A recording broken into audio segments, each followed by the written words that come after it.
Check, check. So we're looking at about 1 o'clock, and we try to get back on schedule a little bit here.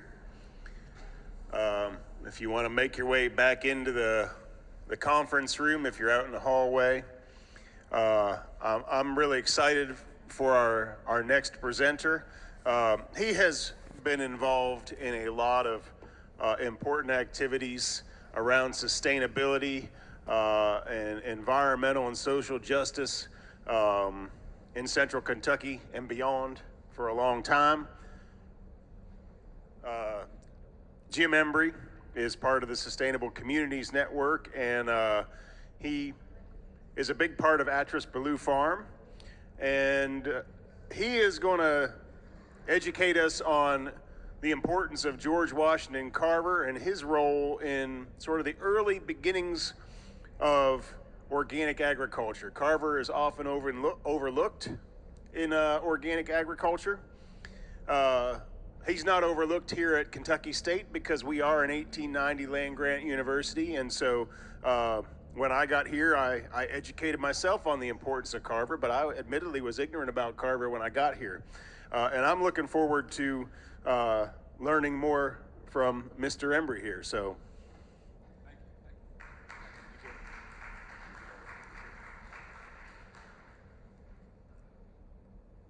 Good afternoon. How's everybody doing? How was lunch? Great. My slides up? Oh, I'm supposed to push a button here. There we go. Now we're in business. Beautiful, beautiful. Well, it's an honor for me to be here this morning at this third Thursday thing. I've been to a bunch of them over the years. A bunch of the also fall conferences. And it's always a delight for me to be here and to learn from all the speakers and from all the folks who are here. This is my very first time speaking at KSU. So I thank my beloved brother here, Sean, for inviting me to speak here. And actually, I've had oftentimes very few offers to speak at higher ed in Kentucky, even though I've spoken at Yale and Stanford and American University, Princeton, University of California, and so forth. So I'm honored to be here, and thank you, Sean, for taking the time to call me and invite me to come and speak here. It is also an honor to speak here because it's Black History Month.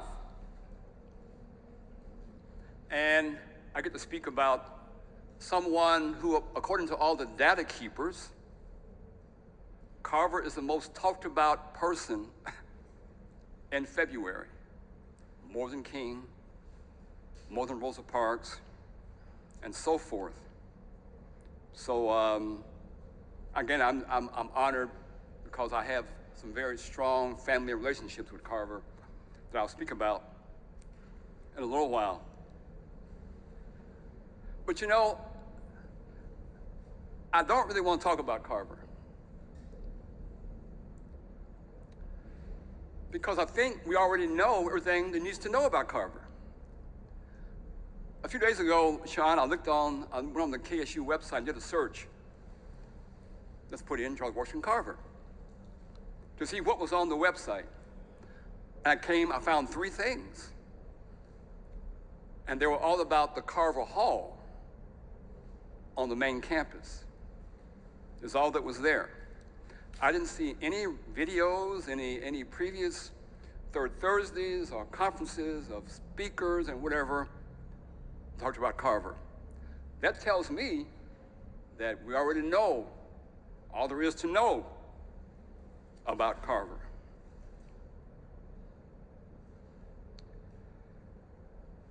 So the question ought to be, excuse me, went in the wrong direction. So the question ought to be,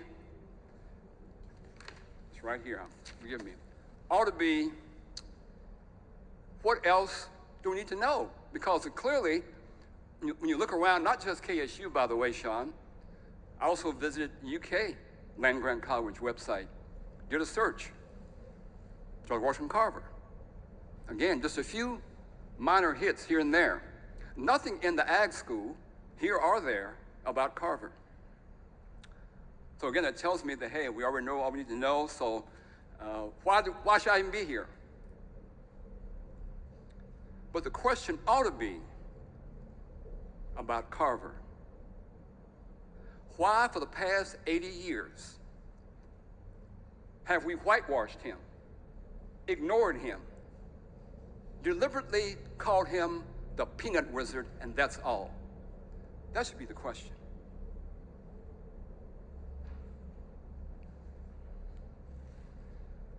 Oh, keep hitting the wrong. Because again, what has occurred, and Sean mentioned it, probably true of all of us, we went to school, learned about Carver, he was a peanut wizard. That's all he did, is what we learned. So I don't want to talk about Carver being the peanut wizard.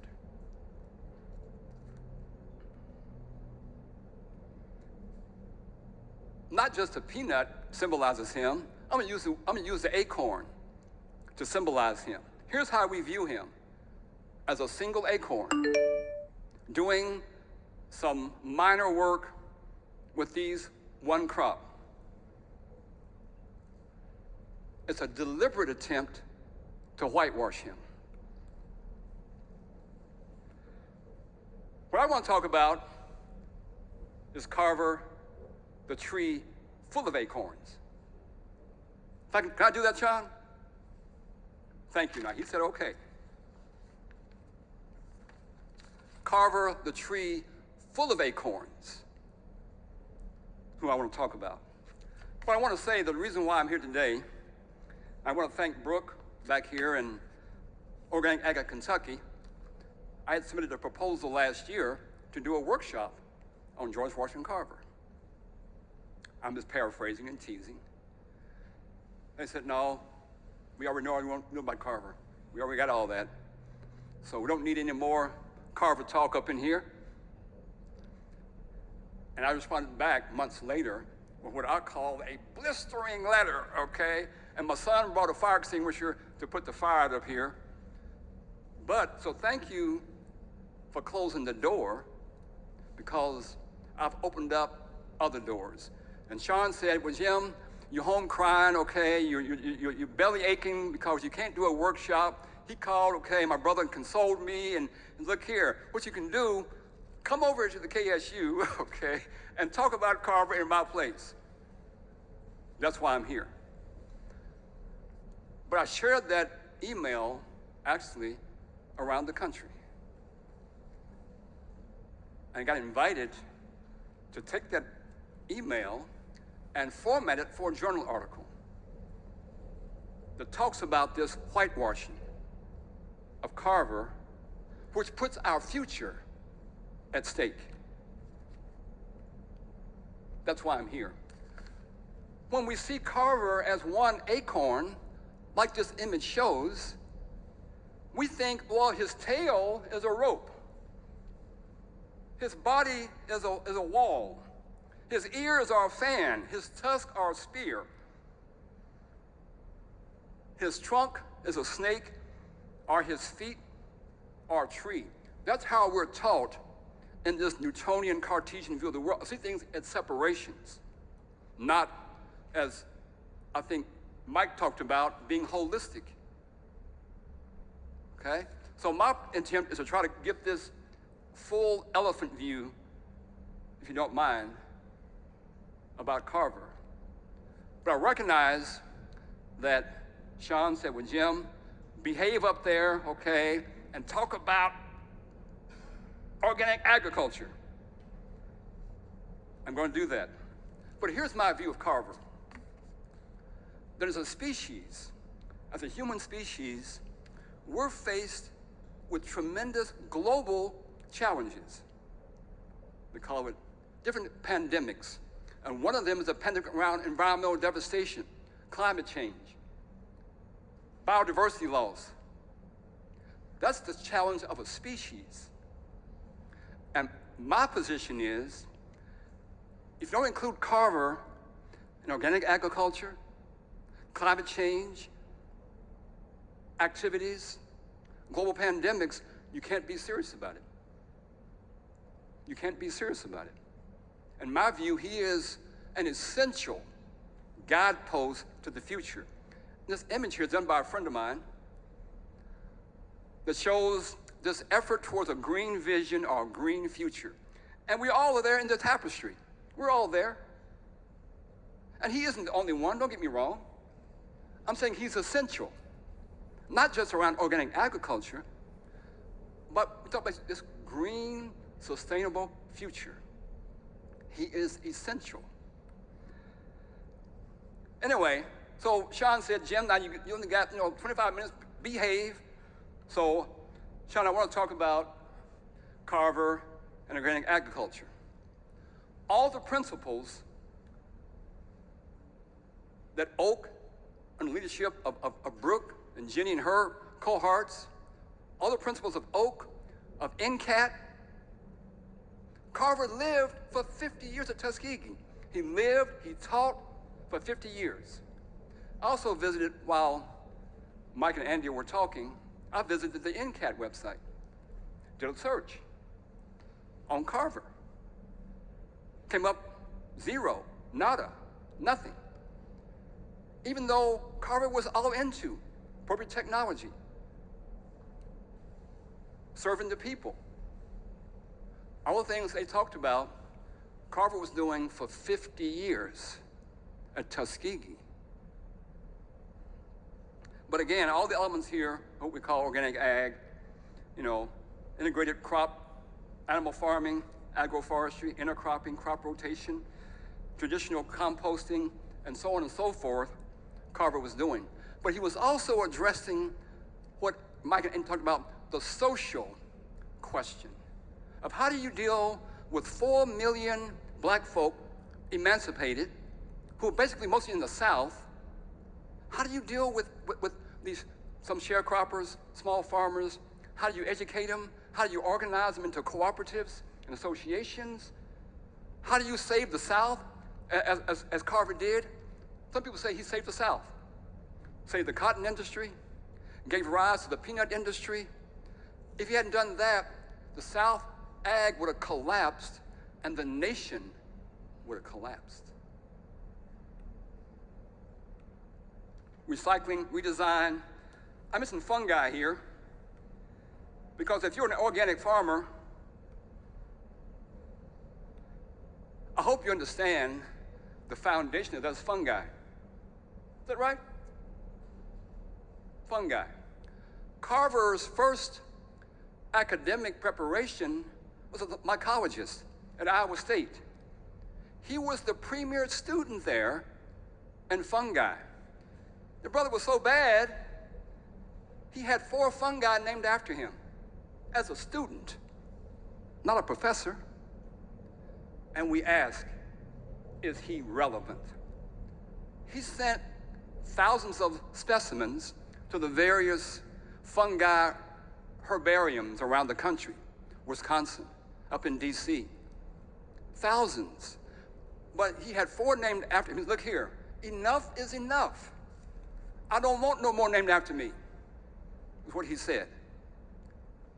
So he understood, as an organic agriculture pioneer, specialist, that the fungi were the foundation.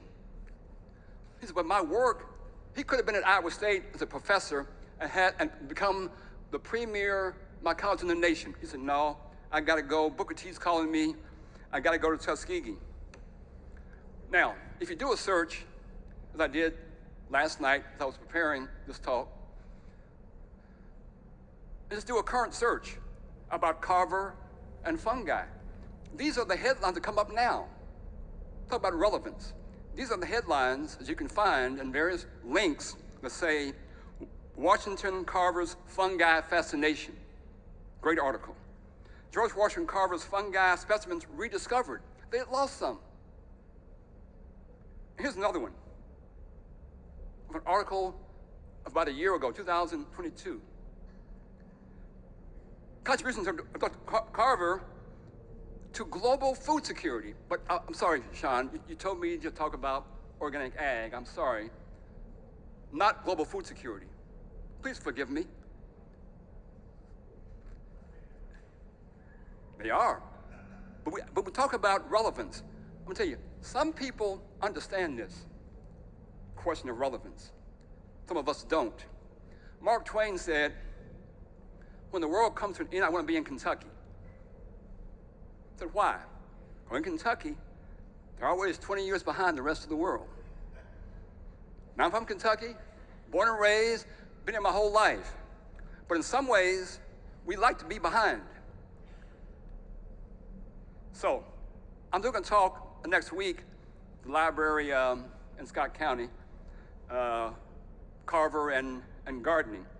It's going to be live streamed on Facebook. Hope you all might attend that. I did a talk last night, actually, with some friends of mine in Memphis, lifting up Carver's connection with the whole question of the sanitation workers' struggle in Memphis when King was there and his death, and the idea of waste, wasting of people, wasting of food, and Carver's relationship. He believed in no waste. I'm going to be talking in Georgetown. Over there is Toyota. They're known for a lot of things, good cars and zero waste, right? Carver was doing that at Tuskegee for 50 years. Now, if you want to know more information about this relevance of Carver, if you haven't gotten the book here yet, We Are Each Other's Harvest by Natalie Bazile, who also wrote a book called Queen Sugar, became a great TV series with Oprah Winfrey. This is the image I have of the icon for the future. It's about not just black women going back to the land and land connection. It's about every woman and every man, every child having a sense of land connection. That's what Carver talked about. I have an essay in there. I have a few on the table over here. If you want to copy that essay where I talk about this relevance of Carver for the 21st century. It's in that book. This is the essay title. And I have over here some tables, a few copies. Now, the idea of Carver's relevance and who sees the relevance. These are books here by all friends of mine. Collective Courage by a friend named Jessica Nimhard. Farming While Black by Leah Penniman. Freedom Farmers by my friend Monica White. And The Color of Food by Natasha Bowens. These are all black women. And all their books, all their books talk about the relevance of Carver. But you know, but what do black women know about that? I suggest, again, to Mike and Andy, they were suggesting this great book about whole farm planning, I think it was called. I would encourage you to add Farming While Black to that recommendation. I did a talk at UK students a couple years ago. I'm sorry, this is from Bugs. I'm sorry, I was in Atlanta back in the fall at the Black Urban Growers Conference, and they asked me to do a session on Carver, and their themes were around radical imaginings and eco-futurisms, which, as you might know, is a theme of the writings of Octavia Butler. You should all go back and read some of her work. And this presentation was using some of her wonderful wording and authorship. So here's some of the images that I showed there at that workshop, and the idea of radical imaginings of our eco-future. Showed kids, you know, trying to find some way to connect much greater with the idea of the environment, farming, urban ag, and things like that. The idea of futurism. We talked about future cities, what it might look like if we lived, according to Carver, with simple living, zero waste, and things of that nature. Everyone being land connected. But that was just images from that last Paul's workshop. Now, I did a talk at Stanford University, sponsored, this high school kids program. It's a STEM program, mostly for African American but BIPOC students who are in high school. And I was asked to do a 3-day talk. And these slides here are from that presentation to young people. I won't go through all of them. It's about 5 slides where I address the same question: the relevance of Carver, 21st century, to students who are in STEM. I always add A in there for arts. The arts are essential for that kind of work anyway. But I mean, his relevance goes back to the Jessup wagon about what we call extension. He was doing that late 1890s, going to farmers all around the South with his wagon full of all kinds of materials and seeds and plant varieties and specimens and all of his bulletins as well. All of his bulletins. My great-grandfather was friends with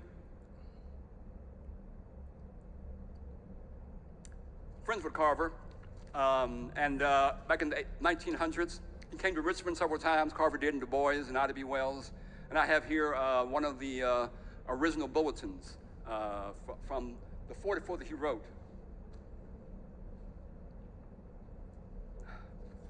Anyway, so again, my PowerPoint, I can share it as a resource, and you can look at these slides individually. The point is, I have 5 slides that talk about, in a whole bunch of ways, his relevance and legacy.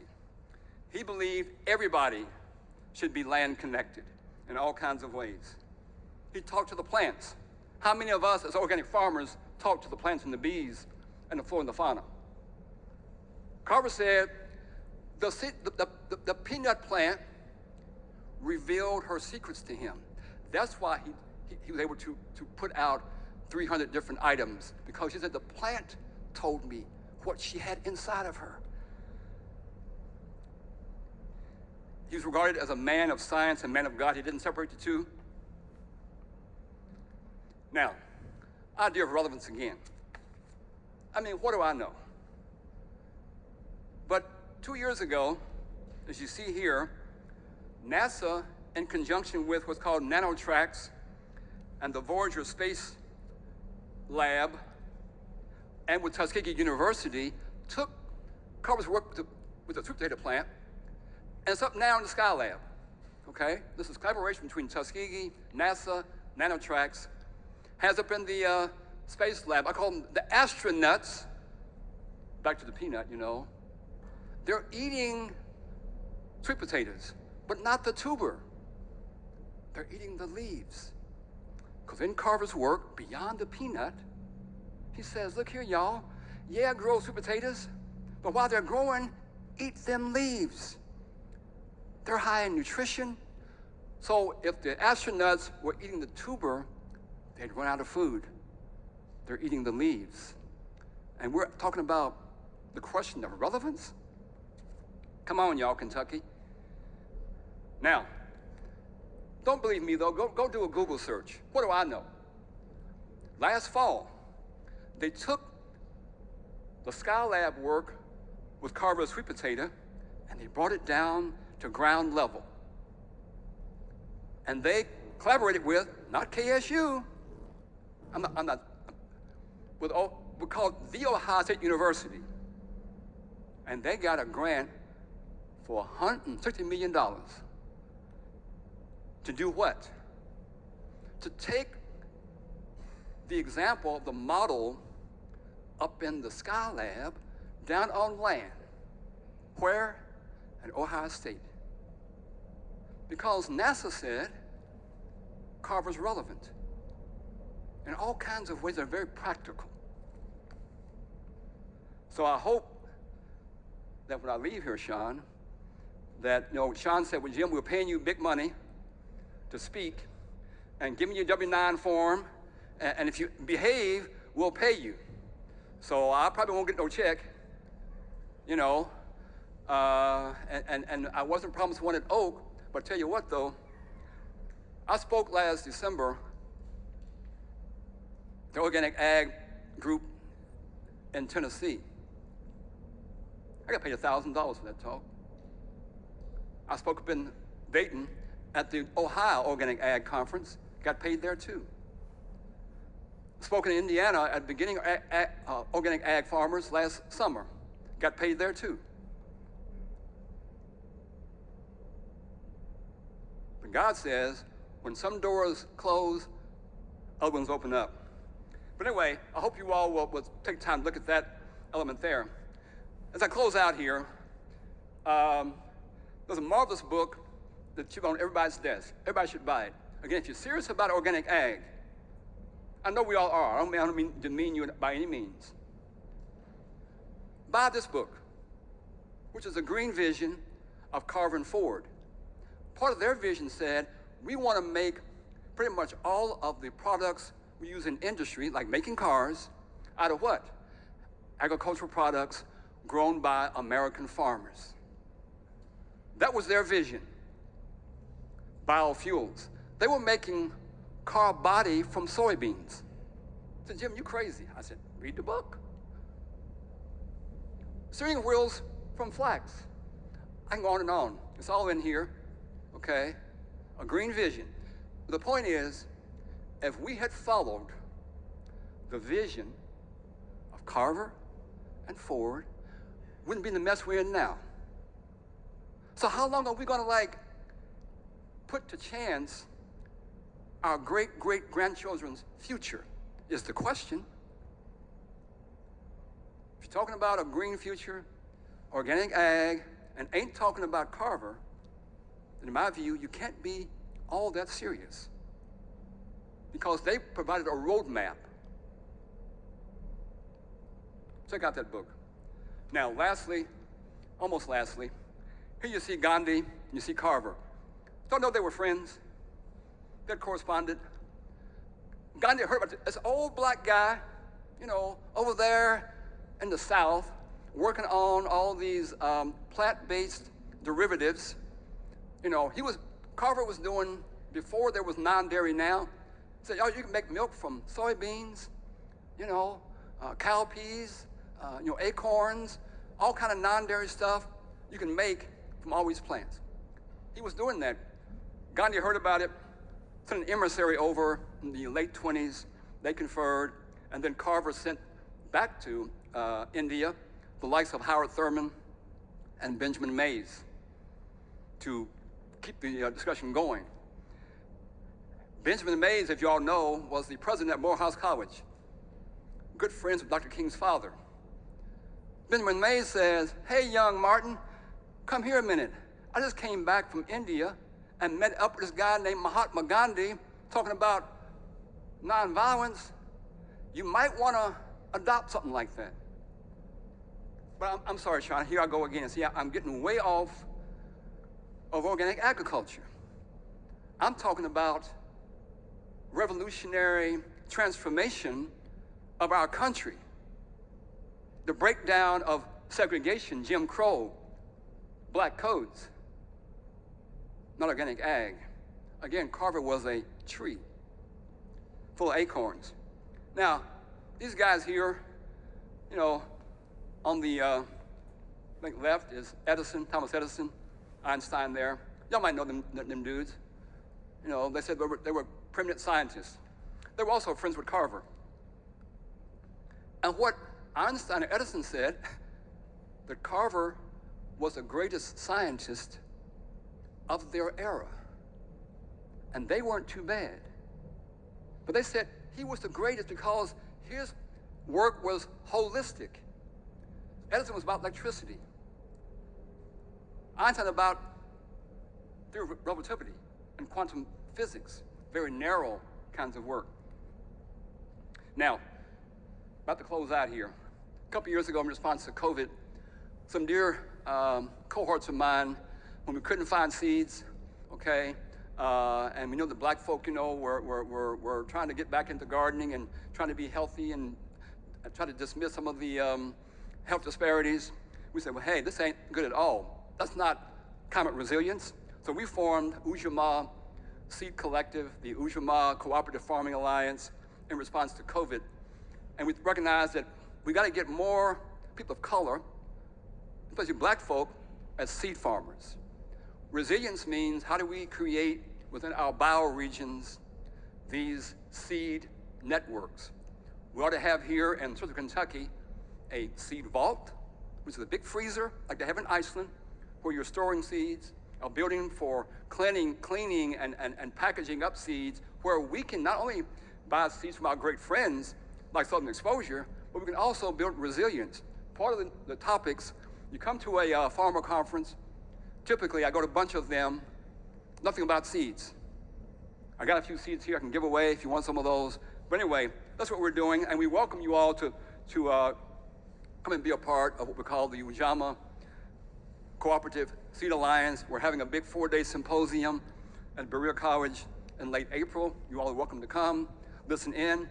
We've got our fruit friends coming in from Harvard and Princeton and Clemson and other universities, and also other different NGOs. We're bringing in the Federation of Southern Cooperatives for the event.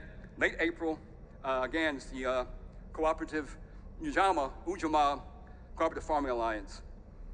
Now, Carver says, an injustice to the soil is an injustice to the farmer, and vice versa. An injustice to the farmer is injustice to the soil. There is a global movement going on around the world. It's called the rights of nature, the rights of Mother Earth, which means that as a species, we need a different kind of jurisprudence. We need within our Constitution, within, I recommend the KSU. Now, you don't get fired now, okay? But go to the president and the board and say, look here, we need to have within our university regulations, within the ag department, something about the rights of nature, rights of Mother Earth. That's what Carver talked about in his previous quote. So, this young boy, Carver here, who spent time in the garden, in the forest, his playmates were the flora and the fauna. He made paints from, pokeberries and elderberries. He made brushes from stems, were his first tools. But he loved what we call nature. He loved the flora and the fauna, and all of our kids had that experience. But he took that experience and became this magnanimous human being with a tree full of acorns. So I invite all of us to sit at this tree and pick his acorns. Thank you, John.